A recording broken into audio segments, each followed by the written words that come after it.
In this video, I'm going to teach you how to create Klaviyo flows. In order to do that, first head over to klaviyo.com and then from in there, just input right here your email address that you wish to use for Klaviyo. So input that, click on sign up, and then follow the on-screen instructions in order to successfully create an account from there. So if you already have an account like I do, just click onto this login option that we can see right here. Now here is my Klaviyo account. So for this case, let's just head over right here to the left sidebar and click on flows. In order to create a flow, just click on this and click on this create flow option. You can choose to build your own, or you can also choose from selected templates that we have right here. So to show you in here what it will look like, let's head over and build our own template. Let's input right here the name. So for example, let's input right here abandoned cart and then click on this create flow.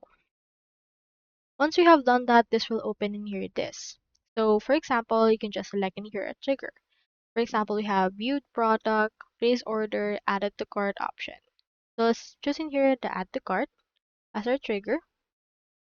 So just add that right here and drag that right here in order to select it as a trigger. You can choose in here between the metrics of API, Klaviyo, Shopify, and WooCommerce. Just choose in here which one. So for example, let's choose in here some options for integrations such as all of this right here. Let's choose in here this checkout started. And then after that, click on save. Click on confirm and save. Now after that, we just need to add an action after this. So after this, let's head over and add in here an email, encouraging them to not abandon their cart. Click onto this setup email and input right here your subject line. For example, let's name this check out now.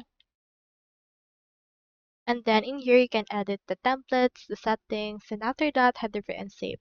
Just make sure to actually edit it according to your actual business. And once you're done, you can actually add some more actions. But if you're satisfied with this, just click onto this update. Make sure that the flow status is live and click on save.